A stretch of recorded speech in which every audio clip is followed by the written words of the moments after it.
Hey you guys, check out this next video.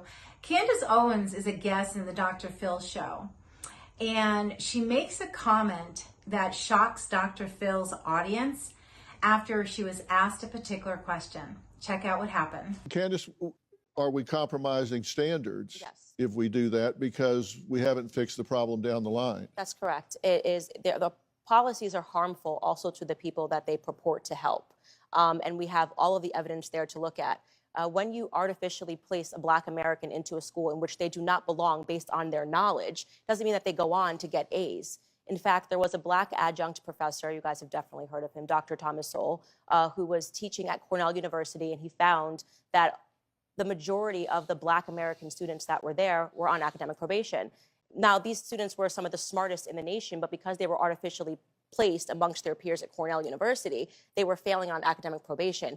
These policies have never helped Black Americans. It's just basically policies that are put in place to make people feel good, right? I feel like I'm doing something when in fact I'm actually creating harm. You either know the answers or you don't. When you say, hey, we have Black students at a particular school who aren't performing at that school as well, the immediate assumption that you're making is, well, maybe it's because they're not smart enough, they're not good enough, or they don't belong here. Whereas it could be about the experience that they're having at that institution. Professors who believe that they're not intelligent enough, that they don't have the capability to do the work, that they see them as criminals, deviants, dangerous, up to no good, or they talk about them with the they statements. They're lazy, they don't care, they don't really belong here. They're only here for the financial aid. I'm giving you actual facts. No, right? I'm giving you actual facts based upon extensive say, well, maybe they research just that's don't been feel done. good. But that's not the case. I mean, I went to university. I did not feel good, right?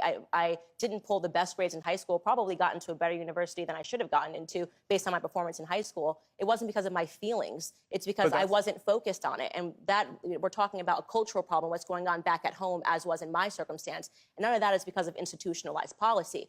It almost seems like you guys refuse to accept that, you know, Black students aren't performing well. You feel like you have to have this burden of responsibility when, in fact, if you actually wanted to help, you would look at the facts, re-examine the fact that it's not helping anybody, it's not helping Black Americans to artificially place them into universities, and you'd make effective change. But you're making the assumption that Black students are academically inferior, and they're not. No, they're you some of are our most actually. brilliant students that we have. That's the basic, no. That you are making the assumption that they are inferior. You just said that they don't belong there. Policies. I'm talking about the students that are based on the policies that you are defending right now, saying that we should have these policies that let them into these universities, not based on their skill set, but based on the color of their skin. So you are assuming that they are inferior. Candace Owens was exactly right.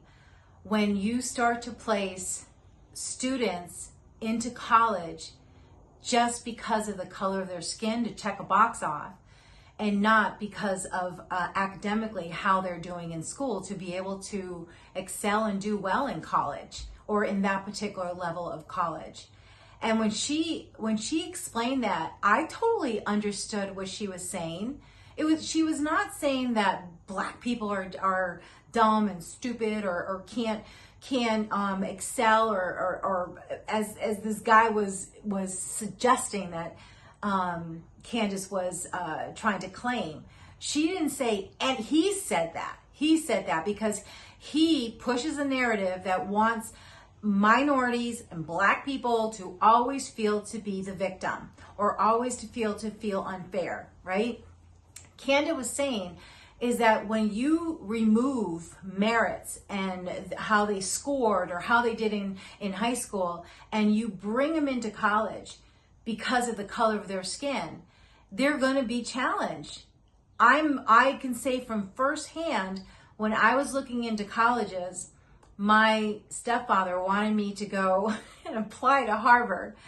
I mean, I was like a D or C student. I was not an exceptional student. I barely got by. Even high school was challenging for me. And I was like, are you crazy? And he's like, no, but you're Puerto Rican, because I'm 100% Puerto Rican. It's my nationality. He goes, you're Puerto Rican. You'll get in because you're Puerto Rican. I mean, I was blown away when I even heard that was a suggestion. I knew I couldn't do well in Harvard because I did my research and I saw what kind of a school it was and the level of academics that they have. I knew better. I didn't feel I was a victim.